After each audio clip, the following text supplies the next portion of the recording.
Descubrió el tesoro más espectacular de todos los tiempos. Durante más de 30 años, Howard Carter persiguió el triunfo en el abrasador desierto egipcio. En noviembre de 1922, con su dinero, su suerte y su tiempo a punto de acabarse, la búsqueda finalizó al desenterrar la espectacular tumba dorada del faraón Tutankamón. El descubrimiento lo convirtió en el arqueólogo más famoso del mundo. Pero la fama y el triunfo trajeron consigo angustia, confrontaciones y amargura que le atormentarían hasta su muerte. Howard Carter, triunfo y tesoro. Hace 3000 años, en Egipto florecía la mayor civilización de la Tierra.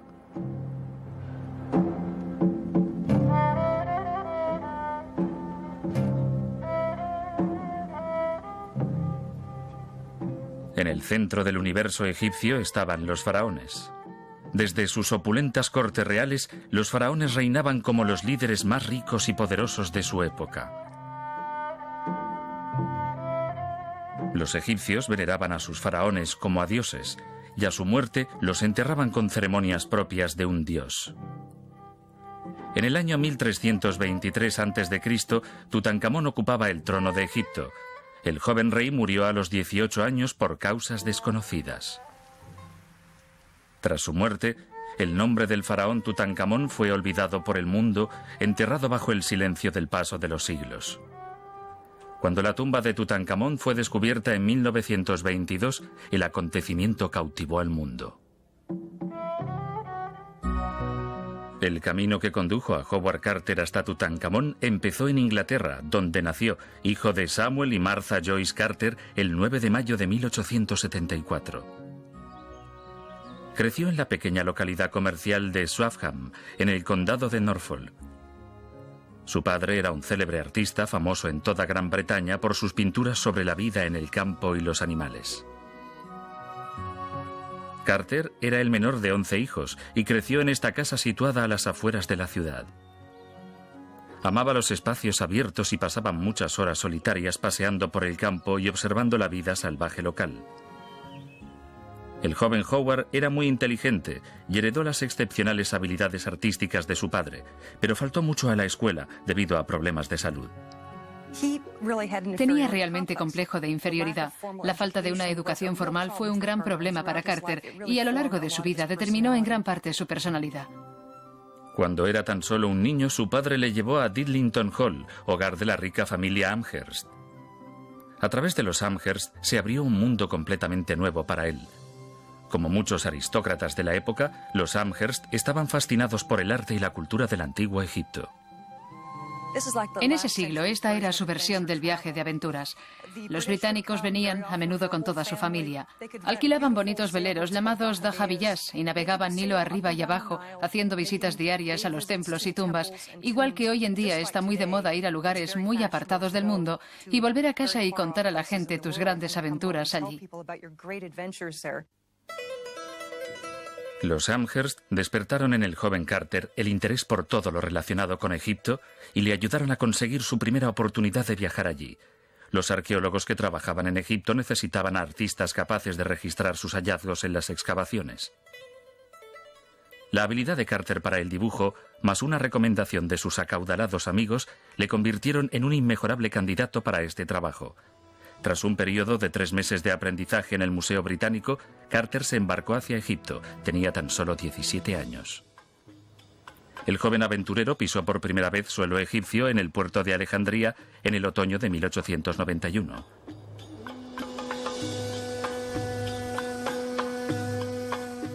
Poco se imaginaba que Egipto, la tierra de los faraones, era también la tierra de su destino. Tras viajar a El Cairo, se puso en camino hacia su primera excavación. La suerte estaba con él. Uno de los primeros hombres en tomarlo bajo su protección fue el brillante Flinders Petrie, el padre de la arqueología moderna. Aunque Petrie quedó impresionado con las habilidades artísticas de Carter, lo que realmente necesitaba era un chico para todo. Pronto involucró al joven en todo el proceso de excavación. Excéntrico, duro, variable y exigente, Petrie era un jefe difícil, pero bajo su guía, Carter recibió una valiosísima formación. Sería seguramente la mejor formación que uno podía recibir en esa época sobre arqueología egipcia. Quiero decir que uno puede ir a una escuela o a la universidad y aprender jeroglíficos y estudiar historia e historia del arte, pero eso no le prepara realmente para excavar en Egipto. Bajo la tutela de Petrie, Carter aprendió rápidamente todos los entresijos propios de una excavación. Pronto vio que poseía las cualidades necesarias para este meticuloso trabajo. Cuando su aprendizaje con Petrie terminó, se trasladó a Luxor, Nilo arriba. Allí los arqueólogos desenterraban la que una vez fue la comunidad más rica y poderosa de la Tierra, de debajo de miles de años de arena y abandono. El trabajo de Carter era ayudar a restaurar y registrar los relieves de una de las mayores construcciones de Egipto, el templo de la reina Hatshepsut. Consiguió hacerse un nombre por sí mismo a base de talento y trabajo duro. Siempre parecía conocer a las personas adecuadas y estar en el lugar adecuado en el momento justo. Carter también aprendió a hablar árabe y desarrolló buenas relaciones con el pueblo egipcio. En 1899 llamó la atención de Gaston Maspero, jefe del Servicio de Antigüedades Egipcias, la organización que supervisaba todas las actividades relativas a los grandes monumentos de Egipto. Maspero estaba buscando a un hombre con el talento de Carter, alguien con amplios conocimientos de la arqueología egipcia y un conocimiento práctico del país. Él reconoció el potencial de Carter y sorprendió a la comunidad arqueológica internacional cuando nombró al joven inspector jefe de antigüedades del Alto Egipto. A los 25 años, Carter se encontró de repente en un trabajo codiciado por arqueólogos de todo el mundo. El salto de dibujante a supervisor le había llevado solo 8 años. Su campo de trabajo se extendió hacia la cabecera del Nilo, un exótico e importante centro arqueológico rebosante de historia. Entre los monumentos más célebres de la zona estaban las grandes estatuas de Abu Simbel en Nubia. Las casi perfectamente conservadas fachadas de Filas y las vastas ruinas de Tebas con el Valle de los Reyes al otro lado del río. Casi cada mes tenía que viajar Nilo arriba y abajo supervisando las ruinas de un imperio. Howard Carter tenía toda una serie de tareas. Una era, en primer y más importante lugar, proteger los monumentos del vandalismo, de la destrucción. La otra era facilitar la accesibilidad a los mismos para los turistas y los visitantes.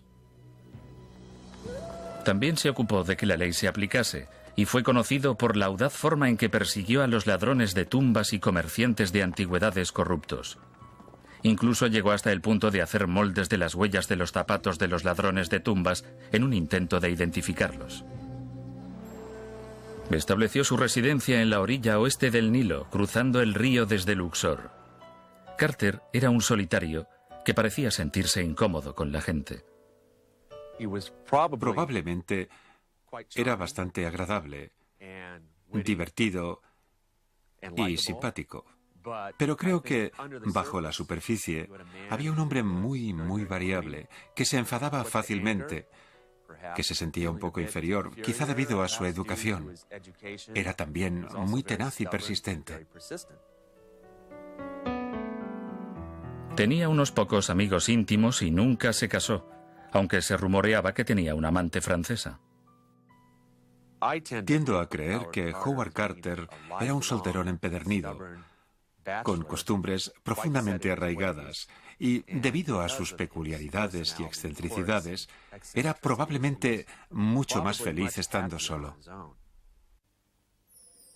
Después de casi 5 años en su puesto en el Alto Egipto, le ofrecieron el aún más prestigioso puesto de inspector jefe del Bajo Egipto. Su nuevo territorio incluía el Cairo y la meseta de Giza, donde se encuentran las grandes pirámides y la Esfinge. Pero así como en el Alto Egipto todo le había ido bien, en el Bajo Egipto su suerte cambió. Todo empezó con un pequeño incidente en las ruinas de Saqqara que acabó en un gran fiasco. Un grupo de turistas franceses que habían estado bebiendo mucho se pusieron a discutir con el personal egipcio de Carter sobre las entradas y el acceso a un lugar turístico. Me imagino que se pasaron de la raya con los capataces de Howard Carter y con los guardas de las tumbas. Se inició una pelea y él les pidió que se marchasen. Los franceses exigieron una disculpa tras el incidente, pero Carter se mantuvo al lado de sus hombres. Alguien más diplomático podría haber aflojado la tensión, pero Carter adoptó su habitual actitud rígida. Esto es realmente lo que nos muestra la personalidad de Carter, que una y otra vez, en lugar de llegar a un compromiso, hacía lo que consideraba que era justo, lo que era correcto, pero para él esto suponía un montón de dificultades. Pronto dimitió. Durante los siguientes 3 años se desvaneció en la oscuridad, viviendo al día, haciendo de guía de turistas ricos, pintando retratos a comisión y comerciando con antigüedades. Desilusionado y desmoralizado, su gran aventura egipcia se desintegró.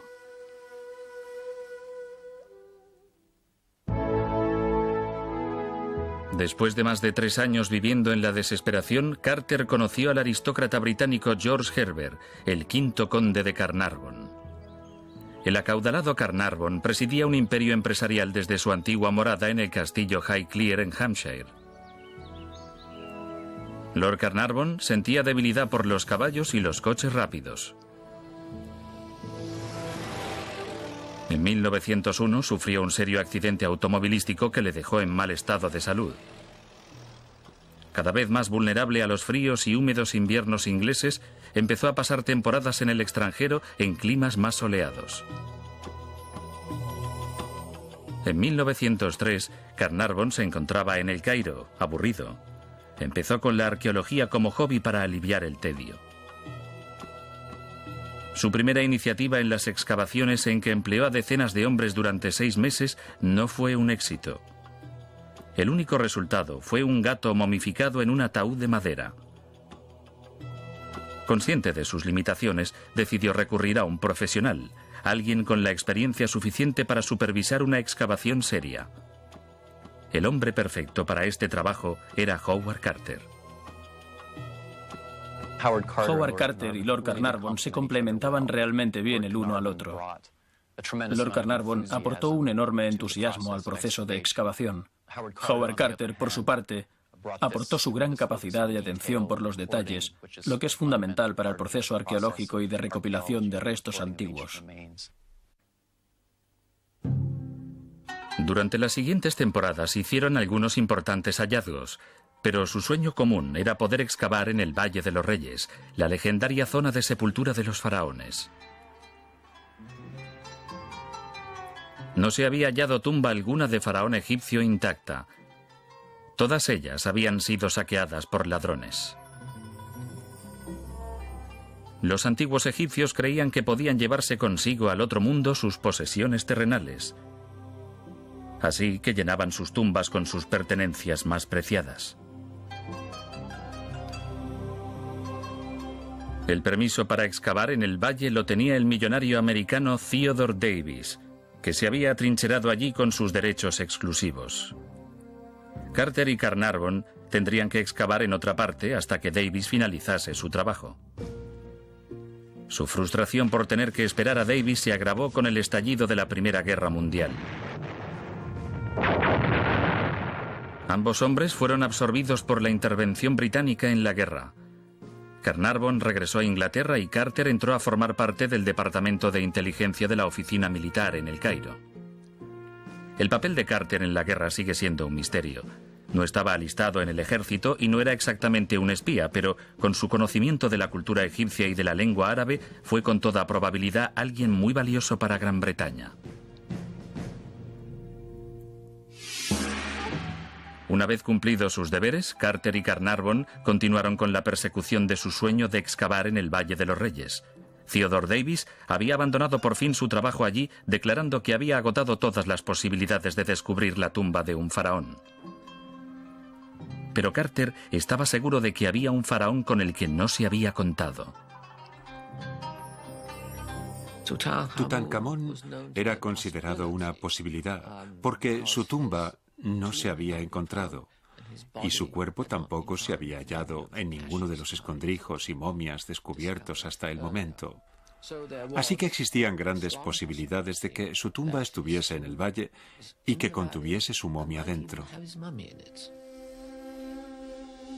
En este pequeño foso, Davis había desenterrado varios objetos con el nombre de Tutankamón. Creía que el foso era la tumba saqueada del joven rey. Carter no estaba de acuerdo. El lugar era demasiado insignificante para ser una tumba real.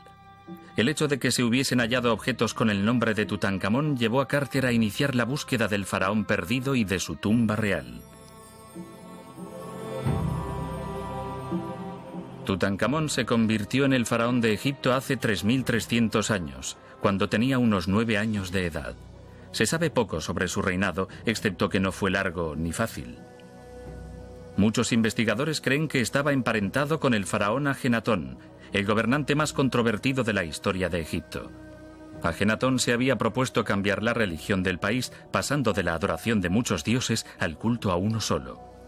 Aboliendo la antigua religión que se había venido practicando durante miles de años, condujo al país entero al caos. A partir de la muerte de Ajenatón, el joven rey Tutankamón inició la difícil tarea de restaurar las antiguas costumbres. Hay muchas preguntas sin respuesta sobre el reinado de Tutankamón. Egipto volvió a su antigua religión, pero Tutankamón solo vivió hasta los 18 años. A los arqueólogos solo les queda especular sobre la causa de su prematura muerte. Simplemente no tenemos suficientes pruebas para determinar la causa de la muerte de Tutankamón. Algunos creen que se trató de algún tipo de accidente. Hay quienes piensan que fue el descarrilamiento de un carro. Otros dicen que fue asesinado por su sucesor, Ay. Pero simplemente no tenemos elementos suficientes para sostener ninguna de estas hipótesis. Lo que se sabe es que su cuerpo fue momificado y enterrado con toda la pompa y esplendor correspondientes a su posición. Los siglos transcurrieron y su nombre casi se perdió en la historia.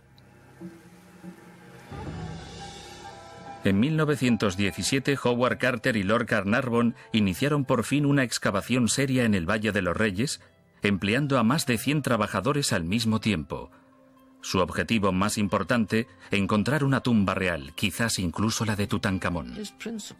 Su sistema de excavación era esencialmente limpiar todas las áreas probables del valle hasta las rocas, de forma que si hubiese una entrada, aparecería. Transcurrirían 5 infructuosos años de duro trabajo y muchos gastos. En 1922, el intrépido Lord Carnarvon estaba a punto de abandonar. La búsqueda estaba resultando demasiado difícil, los costes demasiado elevados, la frustración insoportable. En el verano de 1922, durante un descanso en las excavaciones, Carter regresó a Inglaterra y visitó a Carnarvon en el castillo de Highclere. Aunque desmoralizado, estaba dispuesto a jugárselo todo para haber completado su trabajo en el valle. En esta habitación, Carter quemó sus últimos cartuchos para salvar la excavación, ofreciendo financiar de su propio bolsillo la limpieza de una última zona de suelo que aún no habían trabajado. El área estaba situada en el lugar donde se habían construido algunas cabañas para los trabajadores que habían excavado las antiguas tumbas. Si se hacía un descubrimiento, pertenecería a Carnarvon, ya que era el propietario de la licencia de excavación. La oferta de Carter sorprendió a Carnarvon. Tras un momento de reflexión, decidió seguir con la excavación e insistió en pagar todos los gastos como siempre. Creo que Lord Carnarvon cedió probablemente porque vio el entusiasmo de su socio, Howard Carter. El hecho de que un hombre que no era ni mucho menos rico estuviese dispuesto a invertir su propio dinero conmovió a Carnarvon y así accedió a esta nueva temporada de excavaciones.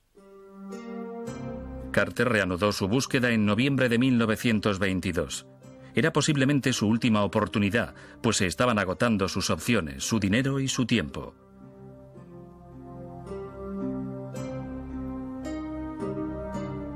El primer indicio apareció cuando el chico encargado del agua descubrió un escalón accidentalmente al aplanar un trocito de suelo para colocar una jarra. Rápidamente, Carter ordenó a sus hombres empezar a excavar. Al final del día siguiente, habían despejado 12 escalones que conducían a una misteriosa puerta cerrada. Los sellos reales en la puerta indicaban que esta tumba había sido construida para alguien importante. Aún más intrigante era el hecho de que estos sellos estuvieran intactos. Recurriendo a toda su fuerza de voluntad, Carter decidió no romper la puerta. En lugar de ello, envió un telegrama a Lord Carnarvon a Inglaterra. Por fin hemos hecho gran descubrimiento en Valle. Una tumba magnífica con sellos intactos, recuperados para su llegada. Felicidades, Carter. Carnarvon y su hija, Lady Evelyn, partieron inmediatamente a Egipto. El conde había estado esperando más de una década un mensaje como ese. Después de años de búsqueda, Howard Carter sentía por fin que estaba cerca de un gran descubrimiento, pero aún tendría que soportar 2 semanas y media de espera hasta la llegada de Lord Carnarvon. Carnarvon y su hija llegaron a Luxor el 23 de noviembre de 1922. Como Carter, estaban llenos de curiosidad por lo que la tumba podía ocultar. Al amanecer de la mañana siguiente, Carter continuó con la excavación. Se retiraron más escombros de la puerta de la tumba, revelando un sello con el mágico nombre de Tutankamón. Un sentimiento de puro júbilo invadió al grupo. Sin embargo, estas esperanzas quedaron inmediatamente defraudadas al descubrir que ya en la antigüedad la puerta había sido forzada y más tarde tapiada de nuevo, funesta señal de que los ladrones de tumbas habían estado allí antes que ellos. Al otro lado de la puerta hallaron un corredor lleno de escombros. Se necesitaron casi 2 días para despejarlos. Al final del corredor había otra puerta. El momento había llegado. Utilizando una barra de hierro, Carter consiguió abrir un pequeño resquicio. Había pasado más de 30 años en Egipto en busca de lo desconocido. Ahora todo se reducía a este momento. Lady Evelyn le pasó una vela y a través de la negra oscuridad, Carter miró 3000 años atrás. Al principio no podía ver nada. El aire caliente que escapaba de la cámara del tesoro hacía vacilar la llama de la vela.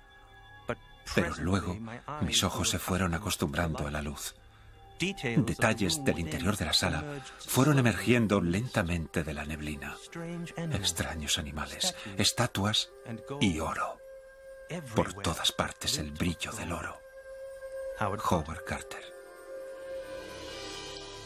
Deslumbrados y mudos de asombro, fueron haciendo más grande el agujero de la puerta y entraron.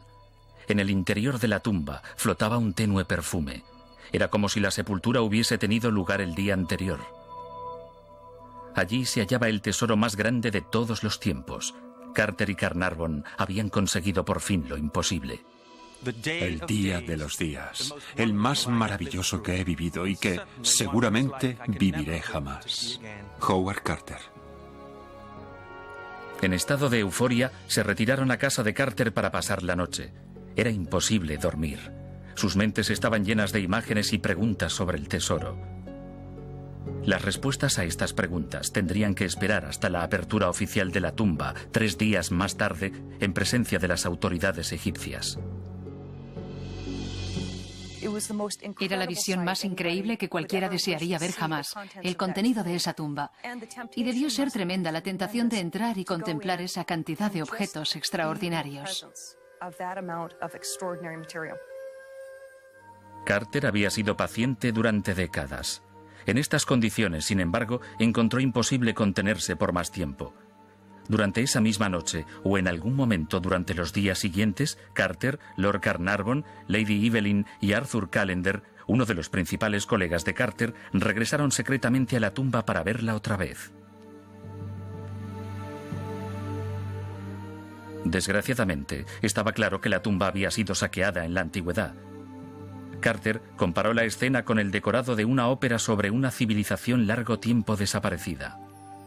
Era obvio que los ladrones de tumbas habían estado allí al menos en 2 ocasiones anteriores, pero por alguna misteriosa razón no habían vaciado la tumba. Debieron ser interrumpidos de alguna forma y huyeron. Tendrían a alguien vigilando fuera y abandonaron la tumba rápidamente, o quizá fueron pillados en el acto, en cuyo caso las consecuencias debieron ser bastante severas.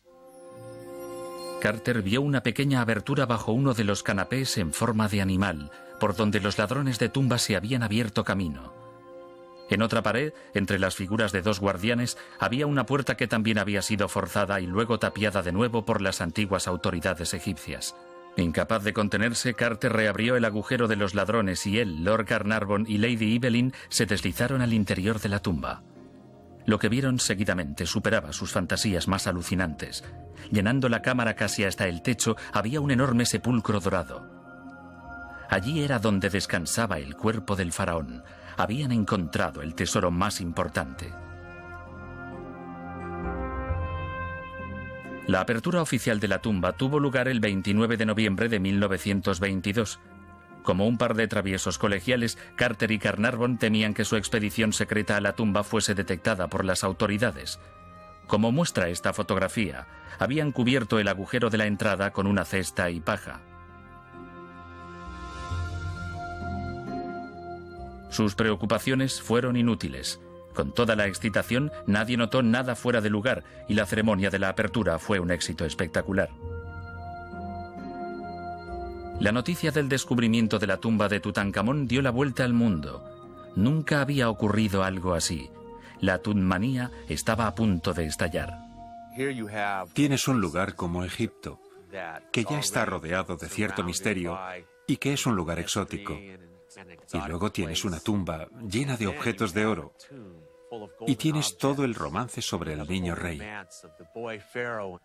Y todas estas cosas combinadas crean una historia increíble.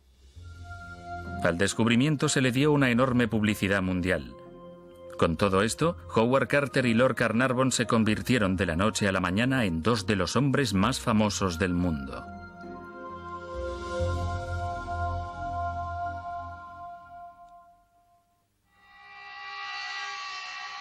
El hallazgo de la tumba de Tutankamón en 1922 fue solo el primero de los desafíos de Howard Carter. La excavación del contenido de la tumba sería igual de difícil. Metódicamente, empezó a formar uno de los mayores equipos de arqueólogos jamás visto. La enormidad del trabajo a que se enfrentaban no tenía precedentes. Nunca se había producido un hallazgo como este, así que no había líneas directrices que poder seguir. A menudo tendrían que improvisar. Carter demostró ser un brillante excavador. Aportó al trabajo 30 años de experiencia ganada duramente. Howard Carter fue uno de los grandes arqueólogos de este siglo y sería un error tremendo llamarle buscador de tesoros.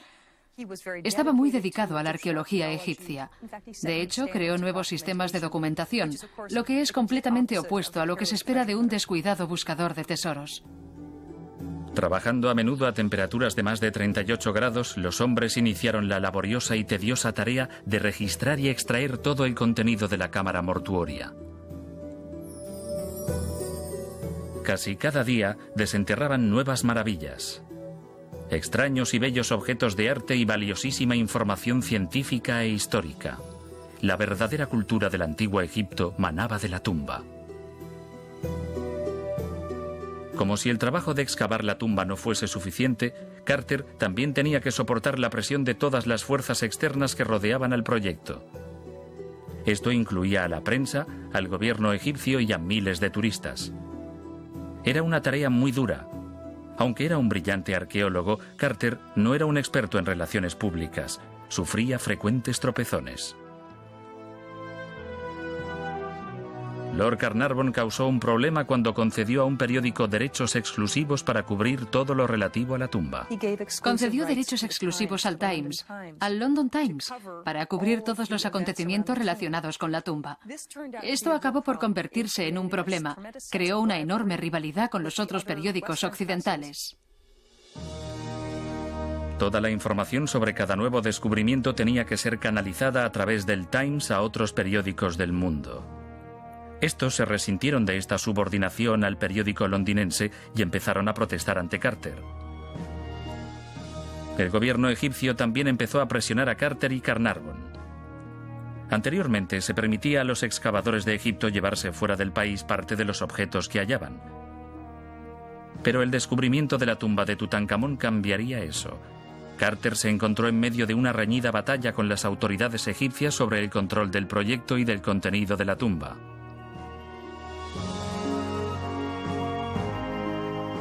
Los turistas también empezaron a acosar a Carter cuando llegaron por millares a Luxor para tratar de ver la tumba. Todos tenían que pasar por él para conseguir su oportunidad y él odiaba hacer de guardián de la tumba.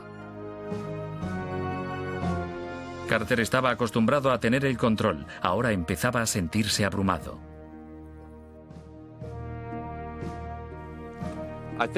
Creo que las prioridades de Howard Carter eran correctas en cuanto a que la tumba tuviese preferencia sobre las numerosas peticiones de actuar como relaciones públicas que a menudo le llegaban. Pero podría haberlo hecho un poco mejor, en el sentido de tratar de hallar un equilibrio más saludable entre las dos cosas, pero bajo tanta presión, algunos de los rasgos más negativos del carácter de Carter tendían a surgir. La excavación de Tutankamón pronto pasó de ser el mayor tesoro de todos los tiempos a una leyenda de maldición sobrenatural.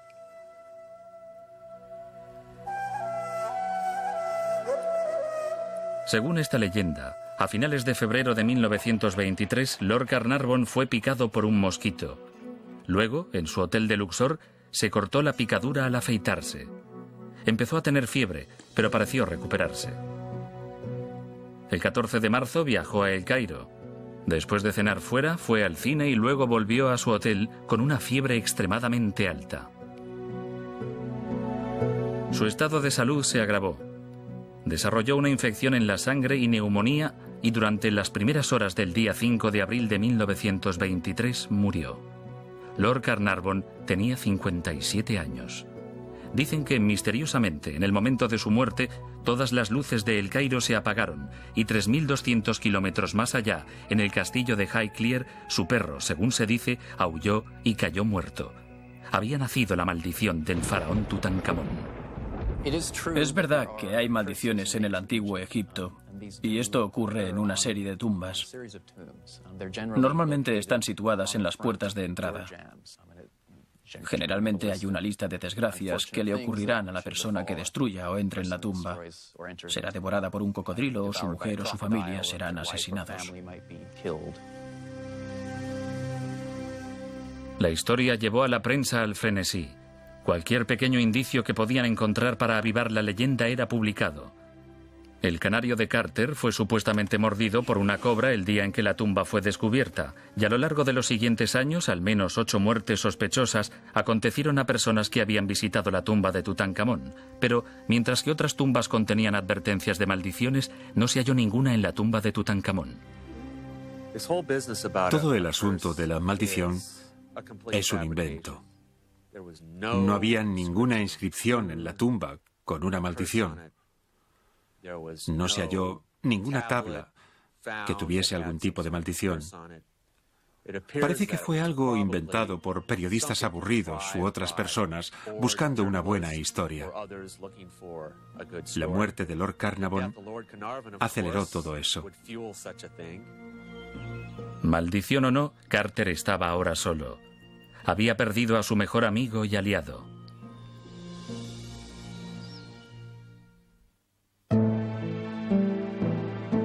Aturdido por la cobertura de la prensa sobre la maldición y con Carnarvon muerto, Howard Carter tenía que seguir con la siguiente fase de la excavación. El desafío de abrir el gran sepulcro dorado que contenía el cuerpo del faraón. Carter descorrió los cerrojos de la primera puerta del sepulcro para descubrir otra puerta más. Esta cerrada con un sello sin romper que llevaba el nombre de Tutankamón. El faraón yacía no en uno, sino en 4 enormes sepulcros, el uno dentro del otro, cada uno más pequeño que el anterior. Tras abrir cada una de las cajas doradas, llegaron al sarcófago, esculpido a partir de un bloque sólido de la más dura cuarcita. El 24 de febrero de 1924, la atención mundial se concentró en Luxor, cuando Carter abrió la tapa de granito del sarcófago.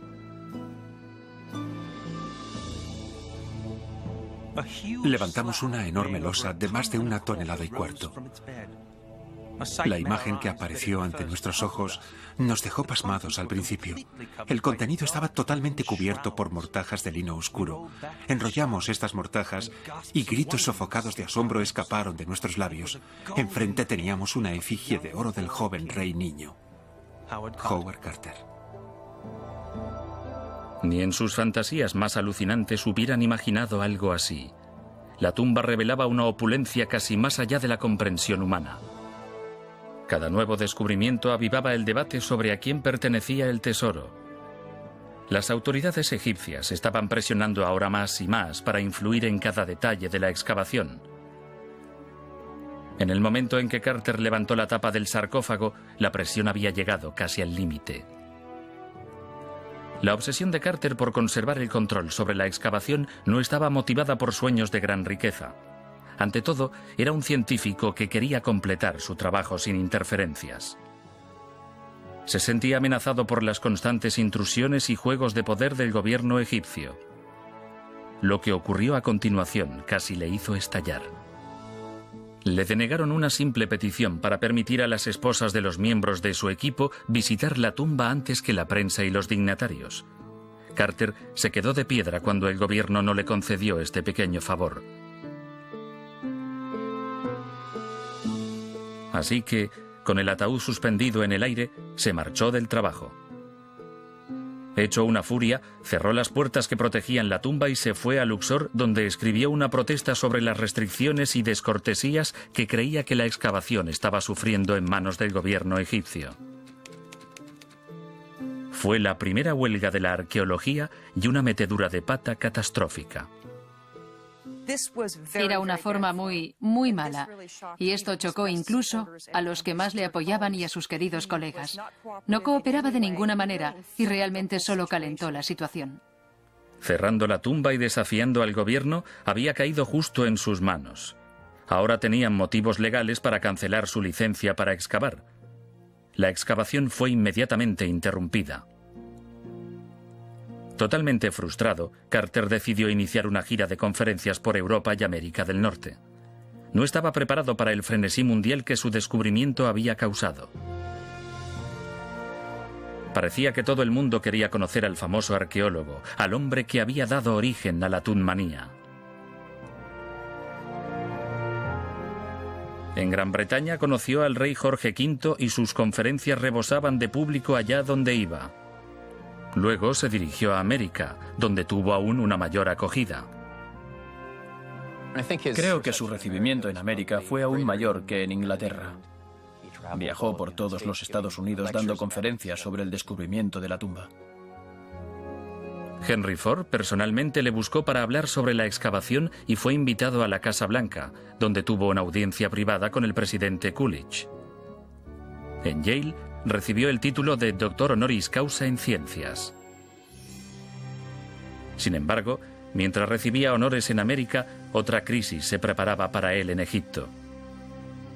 Durante una inspección del lugar de la excavación, funcionarios del gobierno egipcio encontraron una estatua de Tutankamón dentro de una pequeña caja de madera en una zona donde los objetos de la tumba eran almacenados. La estatua no había sido numerada y registrada como el resto de los objetos. Esto le pareció muy sospechoso al gobierno egipcio, y hubo acusaciones de que Carter estaba intentando ocultar este objeto a las autoridades egipcias para quizás sacarlo del país ilegalmente. Por telégrafo, desde América, Carter explicó que este objeto era extremadamente frágil y que había sido puesto aparte para restaurarlo antes de numerarlo oficialmente. Esta explicación no era irracional. Cientos de objetos tenían que ser registrados. Un error humano era posible. Además, si Carter hubiese tenido la intención de quedarse la estatua para él, habría tenido 2 años para hacerlo. ¿Por qué la habría dejado en el almacén tanto tiempo si tenía otros planes para ella? El gobierno egipcio aceptó su explicación y en enero de 1925 Carter regresó a Luxor. Pero el país había cambiado. El gobierno nacionalista, que había sido como una espina clavada en relación al control de la excavación, había perdido el poder. Los nuevos líderes del país estaban deseando que Carter volviese al trabajo, pero definitivamente se sobreentendía que el tesoro permanecería en Egipto para siempre. Carter estuvo de acuerdo. Como científico, quería terminar lo que había empezado. Retomando el trabajo donde lo había dejado, la próxima tarea era abrir el ataúd dorado y exponer la momia del faraón Tutankamón. Utilizando una polea se necesitaron 8 hombres para mover el ataúd de su lugar. Todos se preguntaban por qué era tan pesado. Al abrir la tapa, se encontraron con que no había solo un ataúd, sino 3, uno dentro del otro, cada uno más magnífico que el anterior. Y cuando llegaron al último ataúd, hallaron la razón del excesivo peso. Descubrimos algo asombroso. El tercer ataúd estaba hecho de oro sólido, una enorme máscara de oro puro. Howard Carter. A las 9:45 de la mañana del día 11 de noviembre de 1925, Carter y su equipo iniciaron la solemne tarea de realizar una autopsia del faraón. La autopsia reveló que Tutankamón medía 1,85 m de estatura y era de complexión delgada. Tenía alrededor de 18 años cuando murió. Tras la autopsia, Carter trabajó en el proyecto de Tutankamón otros 7 años. Vació 2 cámaras más llenas de tesoros y catalogó cada objeto que descubrió. En total, se tardaron 10 años en finalizar totalmente el trabajo. Casi inmediatamente tras la finalización del proyecto, la energía y ambición de Carter parecieron declinar. Quizás sabía que nunca podría igualar el descubrimiento de Tutankamón, o quizás la edad le empezaba a afectar. En el año 1932, Carter tenía 58 años y había pasado más de 40 excavando en Egipto. A finales de los años 30 se trasladó a Londres y sacó partido a su fama, convirtiéndose en un celebrado invitado en fiestas de sociedad y fincas campestres. Se trasladó a un piso cerca del Royal Albert Hall y llevó la vida de un caballero comerciante en antigüedades. Un acuerdo con la familia Carnarvon y los honorarios por sus conferencias le permitían llevar una vida acomodada. Pero tenía pocos amigos y sus días de descubrimientos quedaban atrás. Le sorprendió la falta de reconocimiento oficial de sus logros por parte del gobierno británico. Otros científicos y exploradores habían sido nombrados caballeros por éxitos parecidos, pero para Carter no hubieron galardones ni honores reales. En muchos sentidos, estaban seguramente decepcionados por los muchos problemas políticos que habían seguido al descubrimiento de la tumba y por la forma en que Howard Carter los manejó. Creo que probablemente el gobierno británico de entonces en Egipto le veía más como una carga política que como un valor. Los problemas de salud empezaron a acosarle, y tras años de constante declive físico, murió el 2 de marzo de 1939 de la enfermedad de Hodgkin. Solo su sobrina, Phyllis Walker, estuvo a su lado al final.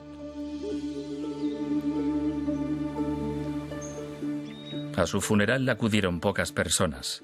Una vida de franqueza y polémica dejaron a mucha gente impasible ante su muerte. Howard Carter resucitó a una deidad. Un faraón muerto durante 3000 años volvió gracias a su talento y determinación. Si no fuese por Howard Carter, Tutankamón permanecería seguramente enterrado aún bajo la arena.